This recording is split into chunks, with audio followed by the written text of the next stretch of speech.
आजकल देखा जा रहा है कि सब लोगों में नॉन कम्युनिकेबल डिजीजेस बढ़ती जा रही है। ये नॉन कम्युनिकेबल डिजीजेस क्या हैं? ये वो बीमारियां हैं जो कि हमको इन्फेक्शन से नहीं होती।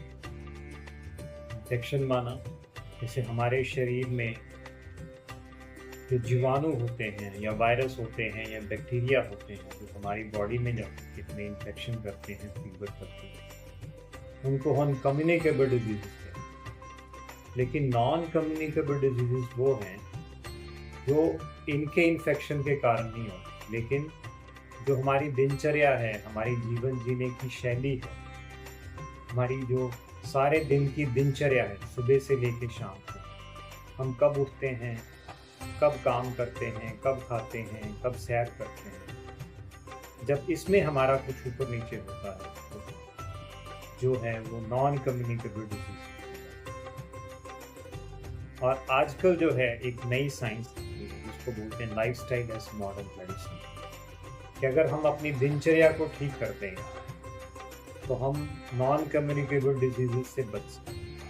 ये नॉन कम्युनिकेबल डिजीजेस के उदाहरण लें तो जैसे लोगों को दिल की बीमारी हो रही है, शुगर की बीमारी हो रही है, उसके बाद लोगों को ब्लड प्रेशर की बीमारी हो रही है, उनके जोड़ों में दर्द हो रहा है, रूमेटॉइड आर्थराइटिस हो रहा है, लोगों को अल्सर हो रहा है, लोगों को गैस्ट्राइटिस हो रहा है। और ये सारा जो कारण है क्योंकि जीवन शैली गलत है। जीवन शैली गलत होने के कारण हमारे मन में परेशानी है, तनाव है, चिंता है। इसीलिए हम इन सारी बीमारियों को साइकोसोमैटिक डिजीज, इसलिए कहा जाता है कि जितनी भी बीमारियां हैं उनमें से 80% बीमारियां जो हैं वो साइकोसोमैटिक है।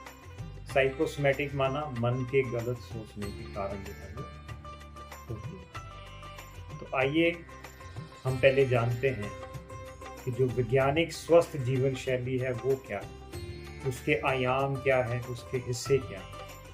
उसका सबसे पहला हिस्सा आता है स्ट्रेस में, क्योंकि मन जब हमारा खुश नहीं होता, दुखी होता है, उदास होता है, चिंता में होता है, परेशानी में होता है, उसका मतलब है कि हमें क्या है, स्ट्रेस। और स्ट्रेस को ही नॉन कम्युनिकेबल डिजीजेस का, लाइफस्टाइल डिजीजेस का मुख्य कारण माना जाता है। तनाव जो है 70% जो है इन बीमारियों का कारण, बाकी और भी कारण हैं, लेकिन ये सबसे बड़ा आयाम है, सबसे बड़ा हिस्सा बीमारियों के होने पर। अब तनाव को दूर करने के लिए क्या किया जाए? तनाव को दूर करने के लिए राजयोगा मेडिटेशन एक बहुत ही अच्छा अभ्यास है।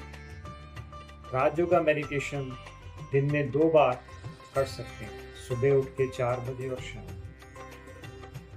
सुबह हम 4 बजे उठ के राजयोगा मेडिटेशन क्यों करते हैं? क्योंकि हमारे ब्रेन में एक घड़ी होती है जिसको बोलते हैं जैविक घड़ी, बायोलॉजिकल क्लॉक। और वैज्ञानिक जीवन शैली अगर हम बायोलॉजिकल क्लॉक के अकॉर्डिंग जीते हैं तो हम अपने आप को स्वस्थ कर सकते हैं। तो बायोलॉजिकल क्लॉक के अकॉर्डिंग हमें कब उठना चाहिए? बायोलॉजिकल क्लॉक हमारी जो बॉडी की है, जो कि हमारे ब्रेन में है, वो ये कहती है कि अगर आप सुबह 4 बजे उठते हैं तो जैसे ही 4 बजे उठते हैं तो हमारी बॉडी से हार्मोन्स निकलते हैं। अगर आप तनाव में होंगे, चिंता में होंगे, परेशानी में होंगे तो स्ट्रेस हार्मोन्स निकलेंगे। खासकर जब आप 8 बजे उठते हो या 10 बजे उठते हो तो क्या निकलते हैं हमारी बॉडी से? स्ट्रेस हार्मोन्स निकलते हैं। लेकिन अगर हम 4 बजे उठें तो हमारे शरीर से जो हार्मोन्स निकलेंगे वो बैलेंस रूप से निकलेंगे। हैप्पी हार्मोन्स और स्ट्रेस हार्मोन्स का एक बैलेंस निकलता है, जिसकी वजह से सारे दिन में हमें तनाव जो है वो कम होता है और हमारे शरीर में बीमारियों से लड़ने की शक्ति जो है वो बढ़ जाती है। इसलिए हमें रोज़ 4 बजे उठना चाहिए, ना कि 8 बजे या 10 बजे या 11 बजे या 12 बजे, क्योंकि ये साइंटिफिक, क्योंकि ये जो जैविक घड़ी हमारे ब्रेन में है वो यही कहती है कि सुबह 4 बजे। इसलिए आपने देखा होगा कि पुराने ज़माने में लोगों की सेहत ठीक रहती, लोगों को बीमारियाँ कम होती, क्योंकि कहा भी जाता है early to bed early to rise makes a person healthy. पुराने ज़माने में लोग टीवी नहीं देखते थे, मोबाइल को बहुत कम यूज़ करते थे। आजकल हम रात को 12-12 बजे तक मोबाइल यूज़ करते हैं, टीवी को यूज़ करते हैं, जिसकी वजह से लेट सोते हैं, लेट उठते हैं, और उसकी वजह से जो हार्मोन्स निकलते हैं इम्बैलेंस वे से, और ये एक बहुत बड़ा कारण है। इसीलिए अगर हम अपने जीवन में कुछ आदतें बदल दें, सुबह 4 बजे उठना शुरू करें और 4 बजे उठकर हमारा जो पहला आधा घंटा है वो पॉजिटिव हो, हम पॉजिटिव थॉट्स करें, पॉजिटिव विचार करें, तो हार्मोन बैलेंस में निकलेंगे। और साइकोलॉजिकली भी कहा जाता है कि अगर आपके दिन का पहला हाफ एन आवर जो पॉजिटिव है तो सारा दिन भी हमारा क्या जाता है, पॉजिटिव जाता है, अच्छा जाता है। हम जीवन में आने वाले तनाव, क्योंकि तनाव सब में ही आता है आजकल, हम कर्म में जाते हैं, हमारे ऊपर काम का प्रेशर होता है, बहुत सारे और प्रेशर होते हैं, तो हम उनको आसानी से डील कर सकते। उसके बाद शाम को भी मेडिटेशन करना बहुत, शाम को इसलिए ज़रूरी है कि सारा दिन जब हम काम करते हैं तो सुबह उठ के हम फ्रेश होते हैं, एनर्जेटिक होते हैं, लेकिन शाम को काम करते करते करते हम थक जाते हैं, हमारी एनर्जी खत्म हो जाती है। कई बार हमारा किसी से कुछ ऊपर नीचे झगड़ा हो जाता है, या तो मैंने हो जाता है, या मन मुटाव हो जाता है, उदासी आ जाती है। तो शाम को भी जब हम राजयोगा मेडिटेशन करते हैं, ध्यान करते हैं, तो उससे हमारे मन में खुशी आती है, तनाव दूर हो जाता है। तो ये स्ट्रेस मैनेजमेंट करने की सबसे अच्छी विधि। तो दूसरा आयाम जो है स्वस्थ और वैज्ञानिक जीवन शैली का, जिसको कि हम बायोलॉजिकल क्लॉक के अकॉर्डिंग जीते हैं, वो है बैलेंस्ड डाइट। बैलेंस्ड डाइट में हमें कब खाना है, क्या खाना है, कितने बजे खाना है, ये तीनों चीजें आ जाती हैं। दुनिया में देखा गया है कि जो नॉन वेजिटेरियन डाइट, जो एनिमल सोर्स से हम लेते हैं, मीट लेते हैं, अंडे खाते हैं, या एनिमल सोर्स से जो डाइट आती है, उसमें कोलेस्ट्रॉल लेवल बहुत ज़्यादा होता है, फैट भी उसका जो लेवल ज़्यादा होता है। और आजकल ज़्यादातर बीमारियाँ, जैसे दिल की बीमारी है, ब्लड प्रेशर है, डायबिटीज़ है, ये हमारे शरीर में कोलेस्ट्रॉल के जमा होने की वजह से देखा गया है। डायबिटीज़ भी, उसका भी मुख्य कारण हमारा फैटी लिवर, कि लिवर में एक्स्ट्रा फैट जो है वो जमा हो जाता है, जिसकी वजह से जो बीटा सेल्स है वो इंसुलिन कम बना। तो इसलिए सबसे पहले तो हमें नॉन वेजिटेरियन से वेजिटेरियन बनने की जरूरत है। जो भी लोग इसको सुन रहे हैं, मैं उनसे निवेदन करूंगा कि आप कृपया नॉन वेजिटेरियन को छोड़ करके वेजिटेरियन डाइट लीजिए। तो कहते हैं नॉन वेज में प्रोटीन ज़्यादा होता है, लेकिन जो नॉन वेजिटेरियन डाइट में प्रोटीन ज़्यादा होता है, वो प्रोटीन हेल्दी नहीं होता। बल्कि जो वेजिटेरियन डाइट है, जैसे आपकी दालें हैं, अलग अलग आप दालें ले सकते हैं सारे दिन में, किस दिन सोयाबीन लीजिए, किस दिन चने लीजिए ना, किसी दिन आप मूंग की दाल लीजिए। ऐसे अलग अलग दालों को आप स्प्राउट करके खा सकते हैं। इनमें हेल्दी प्रोटीन होते हैं जो कि हमारे शरीर को नुकसान नहीं करते हैं। इसमें हमें सारे के सारे ही एसेंशियल अमीनो एसिड्स मिल जाते हैं। और अगर आप वेजिटेरियन डाइट लेते हैं तो कोलेस्ट्रॉल जो है वो बॉडी में ज़्यादा नहीं जाता।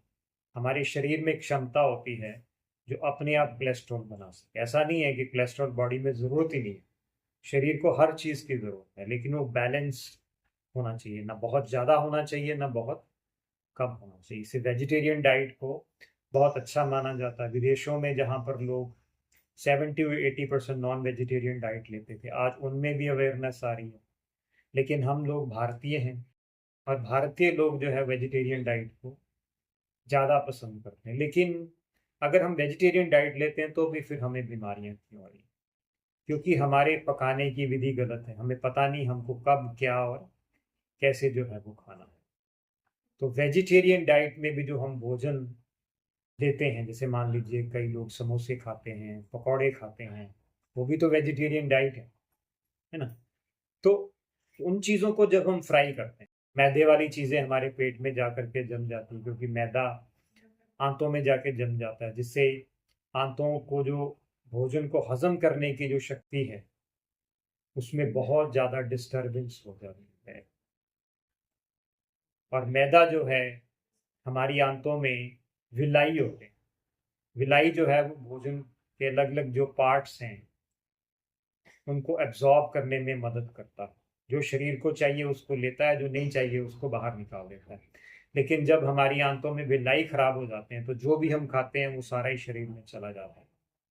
जैसे मान लीजिए एक व्यक्ति को एक दिन में बहुत थोड़े फैट की ज़रूरत होती है, लेकिन आज उसने सारे दिन में ज़्यादा घी खा लिया। तो अगर उसकी आंतें अच्छी तरह काम करती हैं तो शरीर को जितना घी चाहिए उतना वो लेगा, बाकी बाहर फेंक देगा।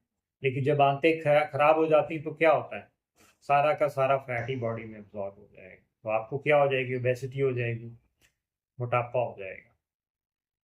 इसीलिए आप कोशिश ये करें कि आप जो है वो नॉन वेजिटेरियन फैट की जगह कौन सा फैट लें, ऑयल लें। जैसे कई तरह के मार्केट में ऑयल्स आते हैं, और ऑयल भी आजकल जो है वो इंडस्ट्री में निकाला जाता है, उसमें फ्री फैटी एसिड्स होते हैं, वो भी बॉडी को नुकसान करते हैं।